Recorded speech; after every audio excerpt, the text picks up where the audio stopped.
One way I help my clients define their outer expression of their inner feminine is by getting them to ask themselves, is this outer expression a true reflection of my inner feminine? Does it resonate with my inner feminine?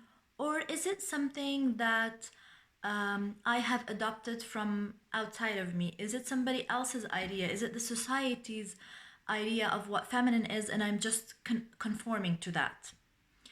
And so we start by really very simple things that may seem trivial, like the way we wear our makeup or the way we dress, what colors we choose.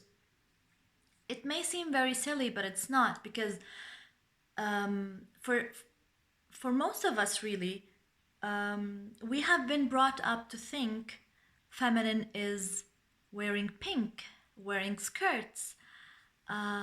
It's a fiery red lipstick or a red nail polish. And so, for some of us, we have been conforming to these ideas without them being without them being in alignment or resonating with our inner feminine. And so, I always say that my work with women is not about teaching them what femininity is. It's about leading them into discovering what their inner feminine is and how she wants to express on the outside. And there's no two women alike in that essence. Every woman's essence is unique to her.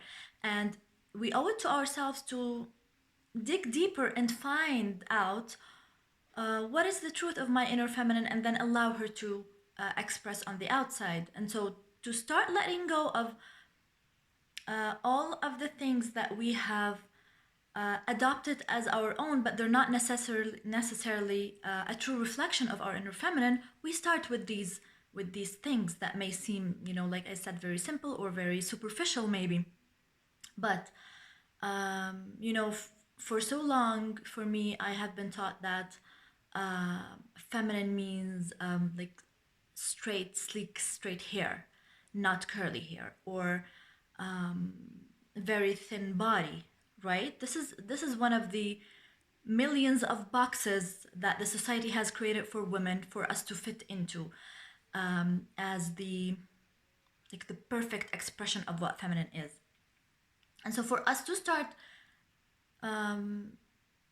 walking away from all of this limiting conditioning and programming that really does not serve us, we need to start by asking ourselves, is my outer expression a true reflection of my inner feminine? Does my inner feminine feel celebrated by this expression? And so for some of us, maybe makeup is not an expression of our inner feminine. Maybe it's something else. For some of us, makeup is just something that we have been forced to use to hide the imperfections. For others, it is a way they celebrate their beauty, they celebrate their inner feminine, they use it to accentuate certain features, to celebrate their own beauty. And this is when it becomes a true reflection of their inner feminine. It is when it becomes something that resonates with their inner feminine, versus it being something that the society is forcing them into.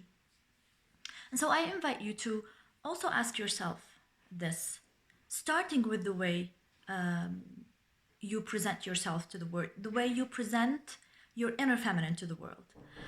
And then move deeper into, like, in your relationships, how you are allowing your inner feminine to come out. Is it what your inner feminine wants, or is it what the society has told you this is what feminine is? I can give you an example. For example, in my society, being feminine means always saying yes, never saying no, being super obedient, mostly silent. And so to me, this does not resonate with my inner feminine. And so I let go of all of these boxes, and I decided this is not what my inner feminine wants, and I'm not going to conform to these. I will stand in my power. I will stand in my truth, the way that my inner feminine wants to express, the way my inner feminine wants to love, wants to show love. It is how she wants to give that, and not the way the society has asked me that this is how the feminine loves or supports or shows love to her loved ones.